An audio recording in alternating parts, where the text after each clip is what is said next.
Dave Stewart joins us now. Good morning, Dave. So, Dave, tell us a bit about the Blue Vinyl campaign and UNICEF and how you got involved. Well, I'm very sort of close to lots of people who are very passionate about it. So I, knew about it quite a while ago, and then about, I can't remember how many months ago it was, when we agreed to do it, Annie and I, of the Sweet Dreams album in blue vinyl. And when you put something into a context rather than just random stuff, I think it works better on anything. Yeah. So the fact that there's 48 vinyl copies only of 10 albums, that's a very, very, very limited edition. So obviously the prices would be a lot higher when you're raising money. And the other artists like Bob Dylan, The Clash, Foo Fighters, Jimi Hendrix, it's quite a great bunch to be amongst. It's a nice list, isn't it? Yeah. I want them. Yeah.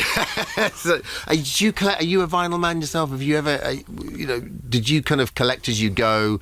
And when you were recording down the years, have you kept presses of your own stuff? Well, the trouble is, you tend to, in the heat of the moment, sort of give them away. You've had like a vodka martini or something. Someone comes around, you're like, take the white label, go on, have it. Yeah, it's true. But, when I was younger, it was obviously vinyl that blew my mind. And then every time I got a little bit of money, I would sort of have a vinyl collection. But, one time when I moved out of my flat, I said to a girl that worked with me, Karen, who I've just been talking to recently, I'm talking about 40-odd years ago, like, Karen, where are my vinyl albums?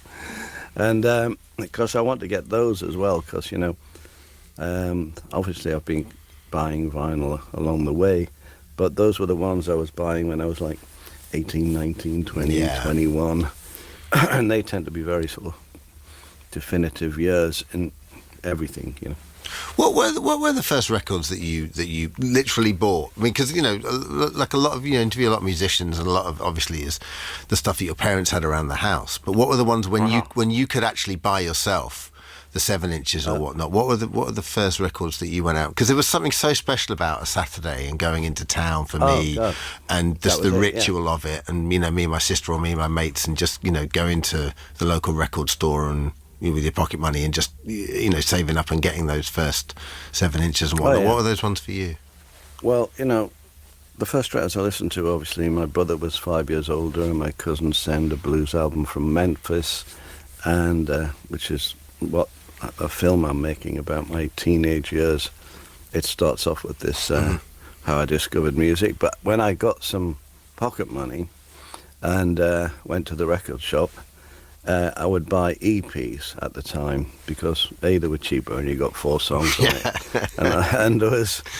And they had great sort of covers like LPs, like so Rolling Stones, Poison Ivy, and you could get, everybody was putting out EPs, or the Kinks.